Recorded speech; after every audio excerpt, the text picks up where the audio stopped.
Dans l'épisode ce mercredi 11 janvier, la start-up Aglaé a fait l'événement en dévoilant des plantes bioluminescentes permettant de remplacer l'éclairage public à long terme. Un projet révolutionnaire qui a le mérite d'avoir fait parler sur les réseaux sociaux, et même chez les investisseurs. Dans l'épisode de ce soir de Qui veut être mon associé?, les téléspectateurs ont ainsi pu découvrir Aglaé, une start-up dont l'objectif est de remplacer l'éclairage public. Mais pas avec n'importe quoi, puisque l'entreprise utilise des plantes bioluminescentes.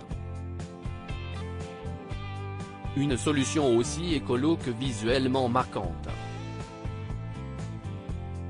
Des plantes bioluminescentes qui font un sacré effet chez les investisseurs. Aglaé avait réussi à convaincre l'un des 5 investisseurs présents sur le plateau de la Seine-Saint-Denis, et pas n'importe lequel, Isabelle Chevalier. La créatrice d'une entreprise de produits probiotiques avait été charmée, et imaginait déjà l'application de cette technologie dans des villes à l'international, sa spécialité. Mais surprise ce soir, en découvrant Qui veut être mon associé?, la suite, et qui nous fait découvrir des cas inédits et des que sont-ils devenus?. En effet, l'investisseuse canadienne, qui a accepté de rejoindre l'aventure à hauteur de 350 000 € pour 15%, n'est pas la seule à avoir été charmée.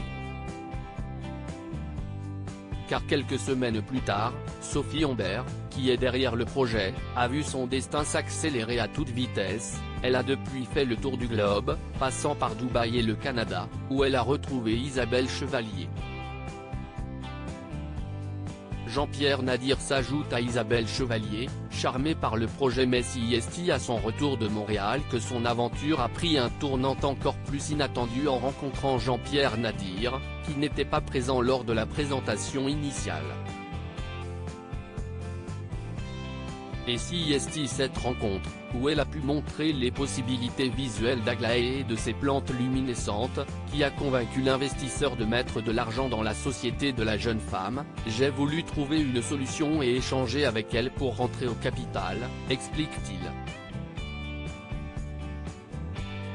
Comme pour Isabelle Chevalier, Jean-Pierre Nadir veut s'impliquer personnellement dans le développement du projet. Pour ce faire, la première a accepté de baisser le montant de sa participation, à 10% au lieu de 15%, tandis que le second pourra entrer au capital à hauteur de 5%, équivalent à 117 000 €. Une belle histoire pour Sophie Humbert, qui espère ainsi avoir entre les mains l'éclairage de l'avenir, et pour les investisseurs un beau retour sur investissement. À lire aussi un échange viril. Jean-Pierre Nadir revient sur son gros clash avec Anthony Bourbon dans Qui veut être mon associé?.